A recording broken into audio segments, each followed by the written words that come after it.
Mau tahu lebih dalam tentang prodi kita? Simak videonya berikut ini.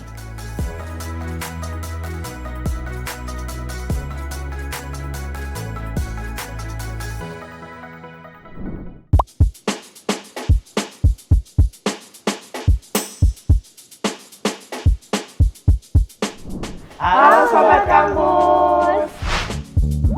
Halo teman-teman, kenalin nama aku Atta dari Prodi Teknik Pantai Angkatan 2023.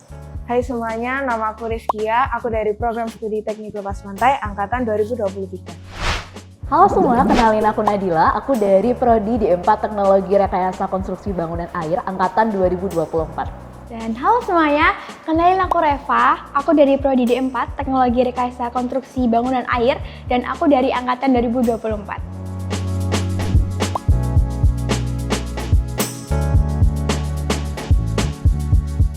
Kalau dari TLP sendiri, dari kepanjangannya itu Teknik Lepas Pantai, yang dimana dia juga punya nama lain yaitu Offshore Engineering. TLP ini sendiri ada di bawah Fakultas Teknologi Kelautan dan ada masih di bawah Departemen Teknik Kelautan. Terus kalau buat overview terkait nanti lulusannya bakal kemana, sebenarnya kalau dari Teknik Lepas Pantai sendiri itu kebanyakan nanti bakal ke arah ke bidang oil and gas. Nah, oil and gas yang dimaksud di sini kadang bisa masuk ke bangunan terpancang atau bangunan yang terapung di pesisir laut atau di tengah laut. Oke, kalau dari TRKBA sendiri itu kan jurusan Teknologi Rekayasa Konstruksi Bangunan Air yang dimana jurusan ini tuh berada di bawah Fakultas Vokasi dan juga berada di Departemen Teknik Infrastruktur Sipil. Nah, itu bertempat di kampus ITS Manyar bareng dengan D4 Teknik Sipil. Di mana juga jurusan ini tuh seperti namanya yaitu bangunan air, kita berfokus pada suatu perancangan dan juga perencanaan bangunan keairan seperti bendungan, terus kemudian irigasi dan juga perencanaan pantai juga. Tapi itu kita hanya sebagai overview aja mengenai perencanaan pantai. Nanti dilanjutkan dengan di TLP-nya itu sendiri.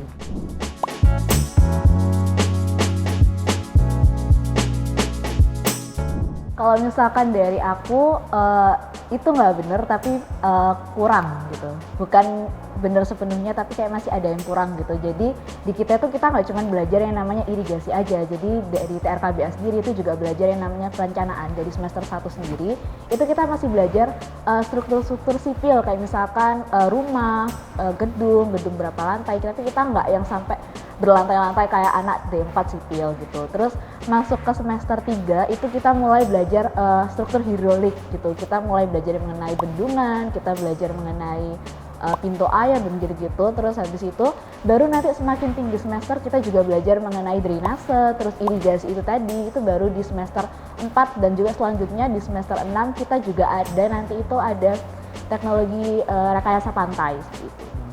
Pun kalau misal kita mau fokus di irigasi aja itu juga enggak, karena kan bahwasanya kita juga ada mata kuliah pemetaan. Nah, pemetaan ini juga salah satu mata kuliah yang penting juga bagi anak sipil maupun anak BA, bahwasanya mata kuliah pemetaan ini berfokus untuk kita tahu nih perbedaan antara elevasi dari suatu tanah juga itu kayak apa.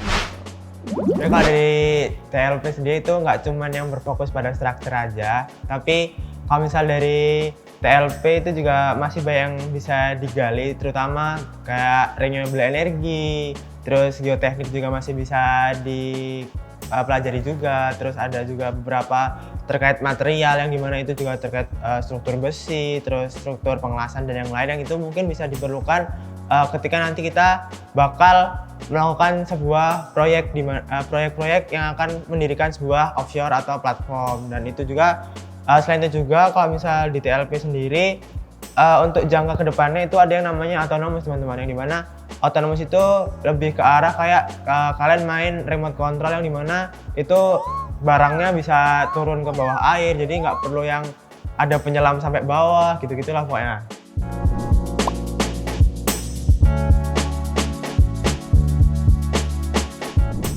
Kalau dari aku sendiri yang paling bikin pusing itu ada di satu matkul yaitu mekanika teknik. Ada lagi tambahan yaitu hidrodinamika, yang dimana hidrodinamika itu kayak perhitungan gelombang, spektrum gelombang, tetap kehitung-hitungan cuma di ranah hidrodinamika.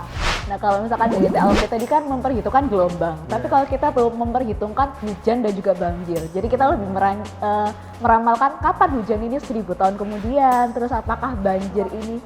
Iya, kita memperhitungkan curah hujan ini apakah di suatu wilayah ini nanti 1000 tahun kemudian dikasih debit segini, apakah masih bisa menampung atau tidak, kayak gitu.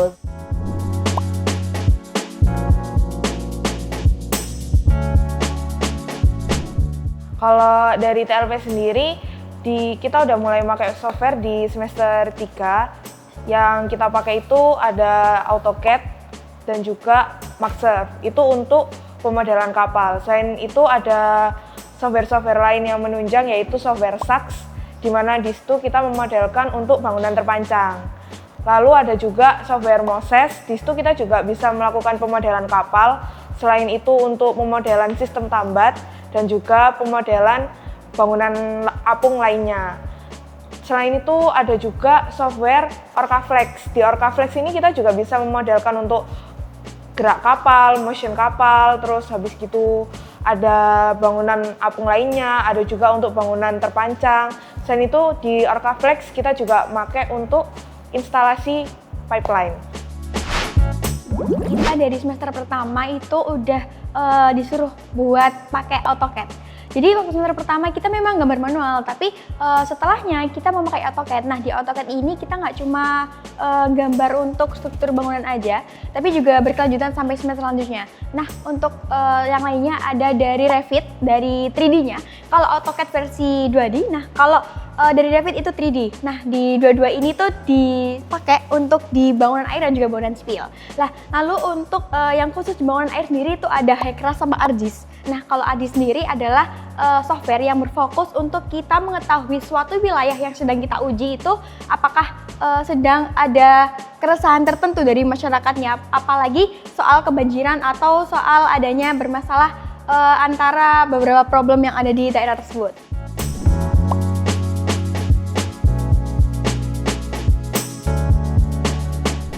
Oke, kalau misalkan dari TRKBS sendiri, karena kita sesuai nama yaitu D4, jadi kita lebih banyak praktikum. Dan juga praktikum ini kita lakukan dari mulai semester 1 sampai dengan nanti semester 6. Di TLP itu banyak teorinya, karena dari semua matkul-matkul yang kami dapatkan itu kebanyakan terkait teori-teori, ya walaupun tetap ada beberapa praktiknya, tapi nggak sebegitu banyak dari teman-teman TLPA.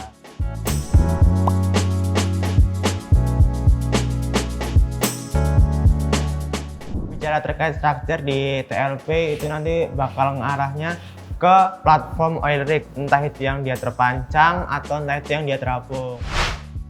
Tentang struktur ini kalau di BA sendiri itu kita belajar mengenai struktur bangunan air, di mana itu salah satunya ada pondasi atau enggak baja gitu. Terus kemudian ada kita juga belajar mengenai struktur tanah, terus habis itu struktur mengenai bangunan juga, dimana kan struktur dari bangunan itu kan banyak ya.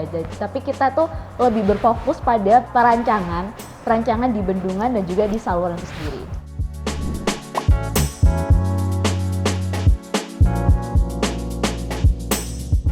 Prospek kerja di TLP bisa dibilangnya sangat bagus.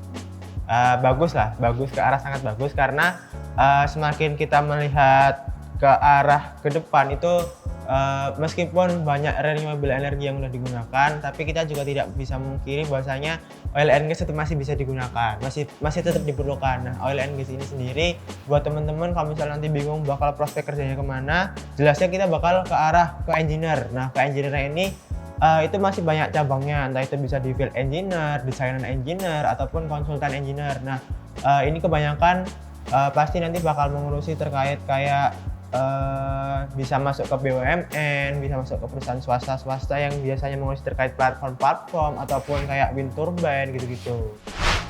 Jadi untuk prospek kerja itu banyak sekali, itu bisa kayak jadi surveyor, kemudian jadi desainer juga, karena kan kita juga belajar mengenai drafter, terus mengenai gambar teknik, terus kemudian mengenai perhitungan, dan juga bisa jadi drafter di engineer gitu. Jadi simpelnya kalau semisal aku mau nambahin dari Nadila ya teman-teman, bahwasanya kalau semisal kita nggak cuma fokusan ada di situ saja, tapi kita juga kayak desainer, surveyor, admin dan yang lainnya, itu kita juga bisa tetap ngambil di prospek kerja tersebut. Kita nggak terbatas karena kita bangunan air, bukan berarti kita terbatas hanya pada pekerjaan yang bangunan air, tapi kita bisa merangkap ke pekerjaan yang sipilnya, misalkan ke gedung atau enggak K3 yang proyek-proyek gedung besar kayak gitu.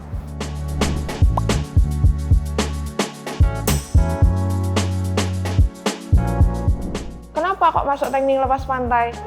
Jagain pantai. Atau kalau nggak gitu ngelepas pantai. Nah, setelah aku masuk ke teknik lepas pantai itu menurutku stereotip paling ngeselin karena sampai sekarang sama orang-orang yang aku temuin atau saudara-saudara jauhku yang ditemuin pun selalu nanyain Gimana? Masih jaga pantai? gitu. Nah itu menurutku stereotip paling ngeselin di dunia ini. Kan yang lebih sering didengar kan teknik sipil ya, cuman kan tentang air ini masih jarang ada yang dengar. Jadi kayak orang tuh pasti kayak bedanya apa sama teknik sipil gitu. Pasti kan kayak ini ngapain, dan taunya adalah ketika bangunan air, taunya itu belajar di dalam yang kayak laut, pantai gitu. Padahal kita tuh belajar sebelum di lautnya gitu, dan setelah di laut itu sudah ranahnya anak TLP kayak gitu. Jadi banyak yang salah kaprah sebenarnya. Kalau misalkan teman-teman mau bingung mau TLP atau bangunan air, sebenarnya kita tuh sama-sama belajar tentang struktur bangunan. Tapi kalau misalkan teman-teman lebih tertarik tentang struktur yang benar-benar belajar tentang bangunan pantai yang benar-benar ditanam di dalam lautnya, itu bisa ke TLP. Tapi kalau misalkan teman-teman tertarik dengan yang di darat atau enggak seperti bendungan, waduk, atau seperti drainase atau irigasi, itu bisa ke bangunan air karena kita lebih fokus pada perencanaan dan juga perancangan bangunan yang di daratnya seperti itu. Mungkin secara garis besar yang aku bisa tangkap dan bisa jelasin, di BA itu mereka merancang bangunan air dari area darat menuju laut dangkal, sedangkan dari kami itu dari laut dangkal menuju laut dalam. Sampai jumpa Sobat Kampus.